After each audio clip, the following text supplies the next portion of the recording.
And welcome back to Who Would Win, everyone, and Who Would Win Death Battle Prediction.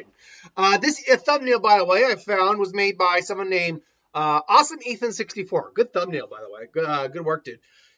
So I didn't get the last Death Battle right. I didn't, which I think now puts me. I'm still ahead, I think, by one, but now puts me a little bit more even.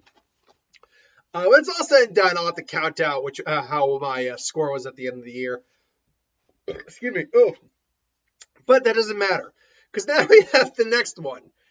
SpongeBob versus League of Super Friends. Aquaman. Yeah, this is a thing. Now, granted, someone brought up when I saw the thread that had this thumbnail a very good point that every year they do have a bit of a joke battle. So this is clearly their joke battle, but their joke battles can be pretty good. Like McGruff the Crime Dog versus Smokey the Bear. That was a fun little fight. What was the last one? Kool-Aid Man versus the Macho Man. Yeah, that was a lot of fun actually. It got weird. So this one will probably be pretty weird. A lot of people just seem to be thinking SpongeBob's going to take this, no doubt. No doubt about it. And to be fair, there's a lot of reason when you could think that. Now, I first and foremost believe that they're going to scale these two to size, because otherwise SpongeBob is going to be that big compared to Aquaman. Like, he's literally going to be the size of his head. He's going to be a sponge. Because otherwise there's no way SpongeBob wins. Legitimately no way he could win. Toon Force or not. But obviously, I feel like they're going to scale with each other. This is ironic, because I literally just did SpongeBob yesterday. But, so SpongeBob, obviously, he's a sponge. And as a cartoon, he, specifically in a cartoon world kind of scenario, he seems to have a level of Toon Force. Not the level of someone like the Mask, mind you. Because it seems very clear he can still be hurt, take damage, and, there's still threats to his life. But he does have Toon Force to certain degrees. Like, he can be ripped in half and still ultimately come back fighting. But he wouldn't run away from something if he didn't feel he wouldn't survive it. He wouldn't run away from the Alaskan bullworm if he thought Toon Force would save, or he could live through it. So he clearly has a mortality to him, but being a sponge, he could probably live very long. SpongeBob's also a bit of a coward, let's admit that. But I think that's not going to play a huge factor in the fight. Because he also is able to muster up a lot of courage in the right scenario. So his personality in that scenario doesn't really play a factor. As a being that lives completely under the sea, he's, tailor-made to that.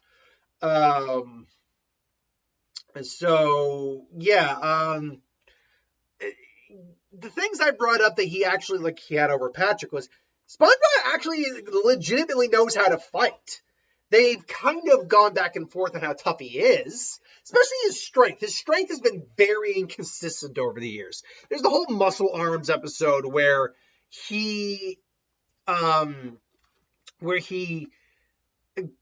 wasn't strong. Like, he literally just had these fake arms to make him look buff, and he wasn't. He couldn't even lift a straw.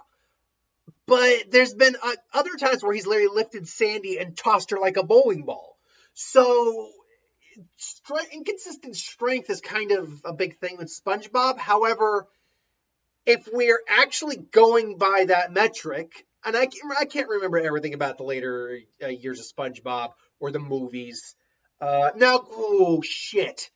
Are they going to... I didn't see the last one with Antonio Banderas, with the guy who stole the Krusty Krab formula, or Krabby Patty formula. But I do remember the trailers, and they got the super forms.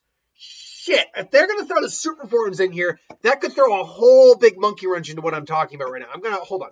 I'm getting that Super SpongeBob. Hold on. Let me see what powers he may have had. Super SpongeBob. SpongeBob. Let's see here. Okay. Which I think was from Sponge Out of Water, right? Let's see here. What? Come on. Give me the SpongeBob versus... what powers did he have in that movie?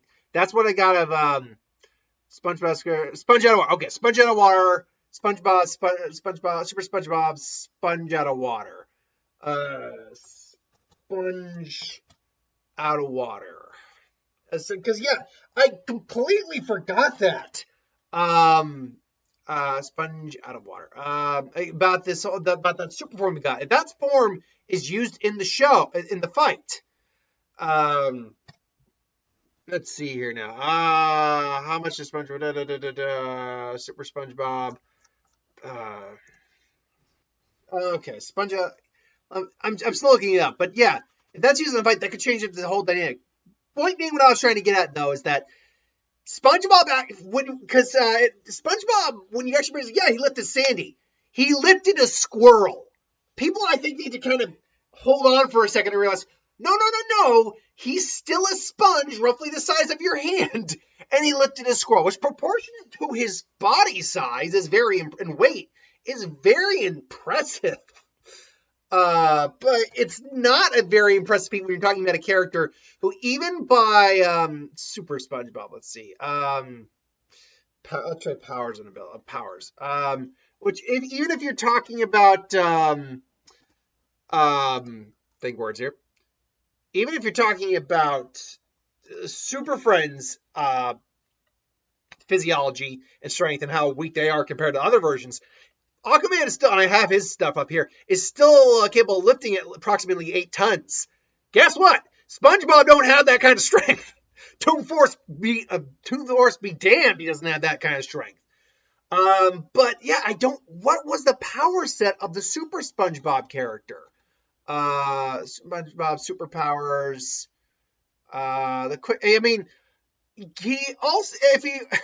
He also gained the powers of the Quickster when he put on the suit. So, Super SpongeBob superpowers, sponge out of water. Maybe I'll try that.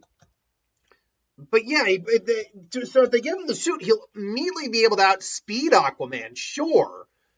But is he capable of but will he be capable of like doing any damage? Because that's the problem I think a lot of people are kind of not realizing in this fight, is that SpongeBob actually has to be able to do damage to Aquaman in order to kill said Aquaman. Out of water. Come on, give me that super sponge thing. Which is SpongeBob friends become superpower awesomeness and sponge out of water. Okay, super awesome turns into Mr. Super awesomeness. SpongeBob Squarepants becomes the Invincibubble. Okay, let me try the Invincibubble then, because that might be the why I can't find this. SpongeBob. The Invincibubble.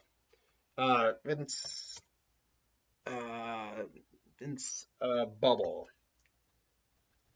Okay, not bobble, but bubble. Okay. Screw it. The Invincible. Okay, Invincibubble. Here we go.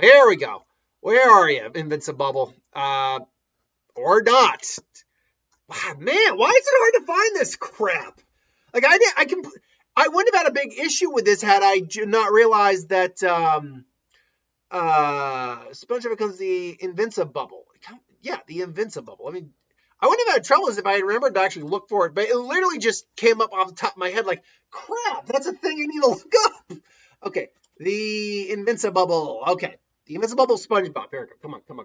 The super alter ego who appears in the SpongeBob movie, SpongeBob. Okay, here we go. The Invincibubble. Okay, here we go.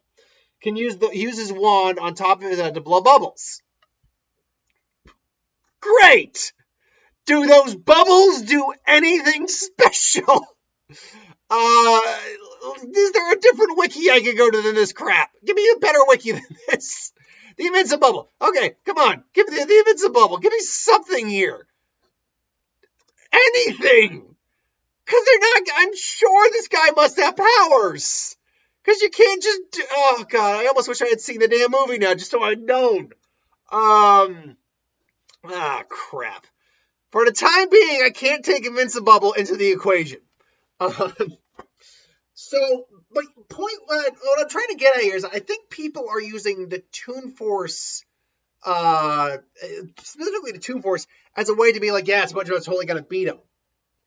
Except SpongeBob's never really shown the ability to kill anyone.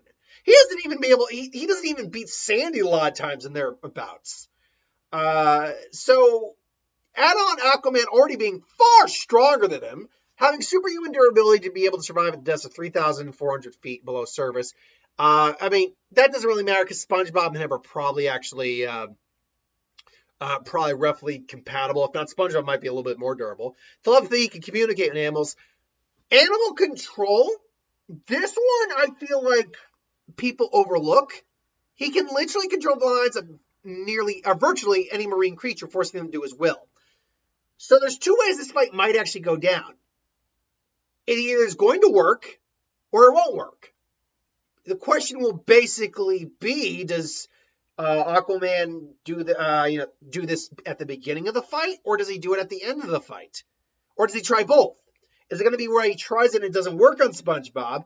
At the end, he tries it and it does work on SpongeBob, and he just forces SpongeBob to end his own life or something like that? Or is it going to be, at first it doesn't work, but then it works? Because we've seen SpongeBob's been mind controlled before. He legitimately has been manipulated mentally. Plankton literally put a device in his head, and it made his body move against his will.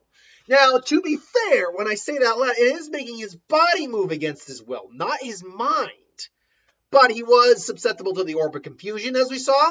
So it's kind of implied he's not very strong-willed. He's got courage, sure, but yeah. Hydrokinesis, water control, that actually doesn't matter here. They're going to probably be underwater most of the time. And another big thing I'll bring up in just a second. But because he's a sponge, he'll just absorb the water. He's got superhuman agility, reflex, enhanced senses. He's also got oceanography. He has encyclopedic knowledge of oceanography and oceanology, marine biology as well, tactical analysis, advanced hand-to-hand combat, diplomacy, leadership. Now, weaknesses. Water deprivation. If Aquaman stays out of the water for an hour or so, he'll start to weaken and eventually die. Power limitation. His control of marine life is not absolute.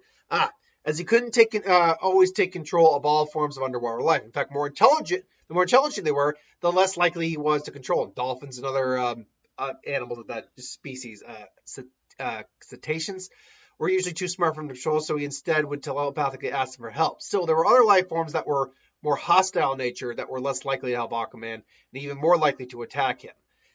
So this brings me to the biggest weakness of SpongeBob, is that he can't survive out of water at all, barely, without moisture. That's why he can't be out there. The question really just becomes,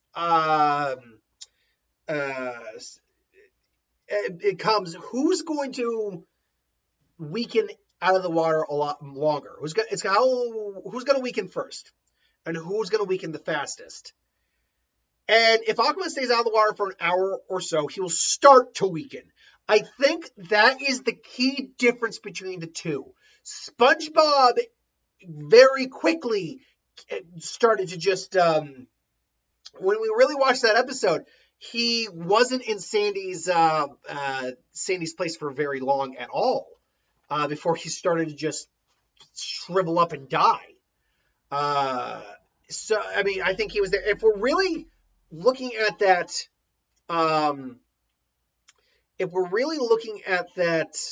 episode passing time for time, time as it is, sorry. If we're watching, think those sentences we're trying to say, you idiot.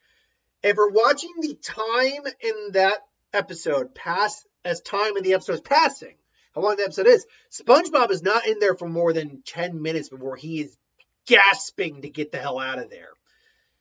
Whereas Aquaman can survive for at least an hour before he even starts to weaken. And I think that's the key thing here. I don't think the two... Look, I'm sorry, people. As much as I like SpongeBob and think he has a couple advantages over Aquaman, I think he's got a hand-to-hand combat advantage over him, legitimately. And that Toon Force, he's comparably durable, and that Toon Force certainly helps out. SpongeBob just doesn't have an ability, I think, and again, correct me if I'm wrong in the newer stuff, that could kill Aquaman. He's never displayed a feat of strength that is like, hey, I can just take this guy's head off in a minute, or just pull out his heart, call him Asta. He's never demonstrated anything like that to the best of my ability that I remember of the character.